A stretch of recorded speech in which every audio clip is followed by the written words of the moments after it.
Hello, this is a brief tutorial on how to use some of the Zoom features, specifically the polling and breakout features. We're going to look at the view options in a way that might make the online experience a little nicer for your students who are Zooming in using a computer versus a cell phone or a tablet. We're going to look at Zoom backgrounds and polling, and then also a couple troubleshooting tips. So for the view options section, this is just to get you in the settings to see how it's nice, how there's a nice view to be set up for viewing the people in the class as well as the slides that are being shared. So this is typically for the students in this case. So you can even use some of these slides to let students know how to set that up. So first you would have the students go up to the top where you can view options, and they'd select that, and then when you do the drop down, you can see side by side mode. And once you select that side by side mode, you can see both the shared screen and the students' views would be on here. And then and the students would be here, they'd be able to see their professor, see and their classmates, and then they're able to drag this smaller or to see the more pictures or to view the shared screen a little easier. So that is something that they can do to modify there. So again, keep in mind that this is different than the presenter mode. This is from watching on a shared when something is being shared. I do tend to keep my computer settings in this because I do like to see both the people who are talking and and the screen that's being shared at the same time. Once they're set up like this, though, you can see that there are more options. And one of those options is to pin video. And to pin the video would mean that the students could choose to pin your video, and then they'd be able to see you talking on the side, and they would be able to see the screen being shared. So it's a nice setup to be able to see both the professor and the view of the screen there. You might have access to the spotlight video. In some settings, this has gone away, but if so, you can click that and it would show whoever's talking in your right column. The polling is a nice feature that you can make use of if you are using a pro account with university. So those who have a pro account have received an email letting them know that they have access to the pro features, and from session 6 will be able to use the polling feature. To go in, you would log into your account on the Zoom website, so zoom.us, and you would find your meeting. So I actually don't have a screenshot of that page, but you would go in and on the left side, you'd see a bunch of settings and you go down to meetings. Once you click meetings, you'd see all of the meetings that are scheduled. And from there, you click on the title of the meeting that you would like to add polls to. Once you click on there, you scroll down and you can see that right in this example, you have not created any polls yet. So you can add a poll here. You must do this before your class. So you wouldn't be able to add a poll in the middle of the class. You would need to prepare for this and have it ready to go during class, so then you can just load it while you're teaching. Also, if you are teaching multiple sections of the class, so maybe you have Business 500 on Monday nights and Business 500 on Tuesday nights, you would need to create the polls for both classes. It would not carry over, and there is unfortunately um, not a way to just copy and paste it over or move it to another day as well. When you add a poll, you can see here's the example where you would type in your question, and you can either choose single choice or multiple choice, and you can type it as anonymous or not. And later, when you would be able to see when you would download the report, you could see how people did their answers there. And then once it's been added, you see that you have created one poll for this meeting. Here it is, and then you can edit or delete that. That means the poll has been added to your account. And then when you go into Zoom, you would be able to see the poll feature and pull that poll. And it's very straightforward once you get into that part. Using the breakout rooms, this is going to not be about the activities you can do using breakout rooms, but more the logistics of setting those up. So here, the breakout rooms button can be found at the bottom right of the Zoom screen. This does look a little different right now. There's like a privacy or settings icon here, but there's still the breakout rooms that you would select.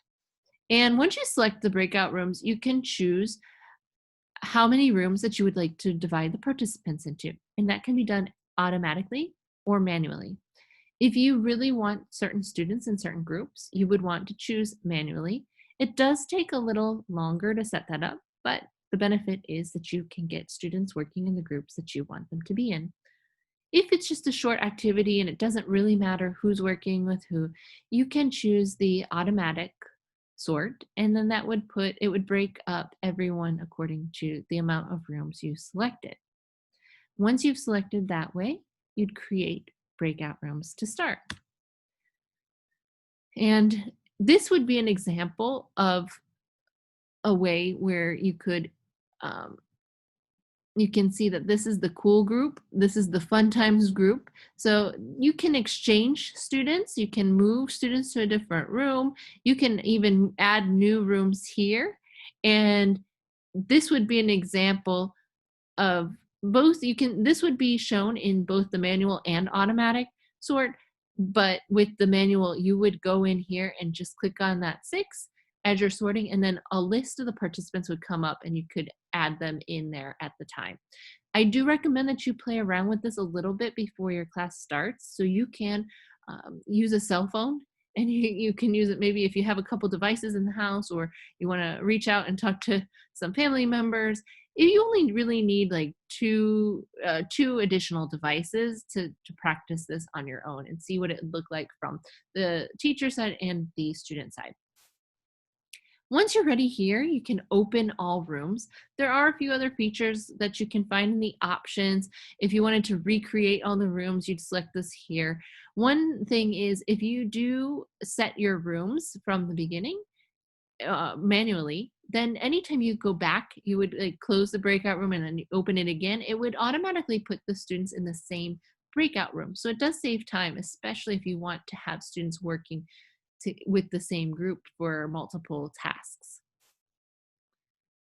Here's an example of some of the settings. You can set the countdown timer to shorten that time, and I usually keep it at 60 seconds so they can finish up what they're talking about.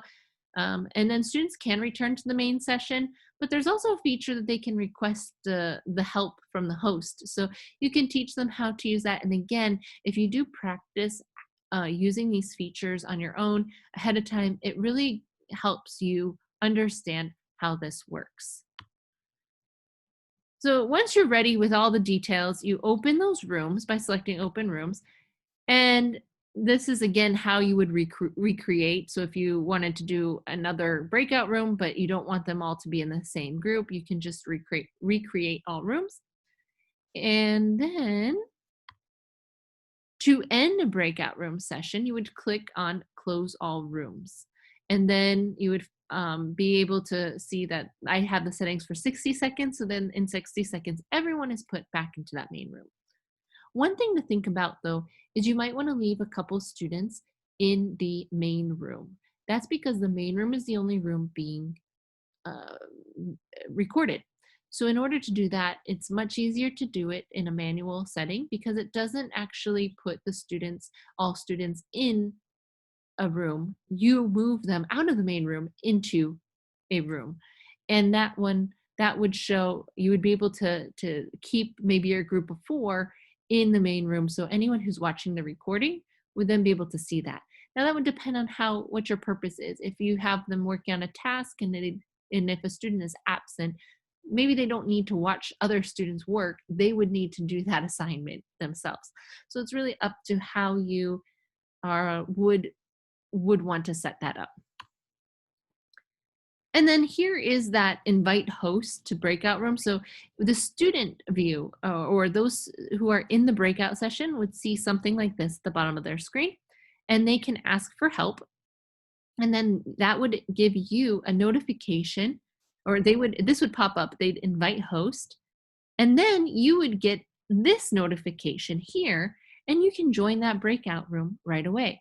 So it's a nice feature to be able to use. You can also jump around from room to room. If I click on this, for example, or let me find an example that might see it. Oh, here's one. So I can join. It'll show you a join note, so you can join any of those rooms.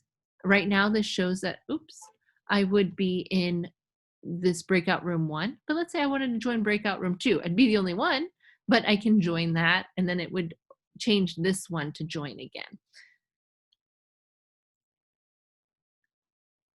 So just remember that it's very hard to do this and be comfortable with it after just watching a couple of slides. So I really encourage you to request some help. So, meet with another colleague that also wants to use the breakout rooms and practice. Get a couple devices. If you each have a computer and a cell phone, then you can really practice getting used to that, the settings of the breakout rooms.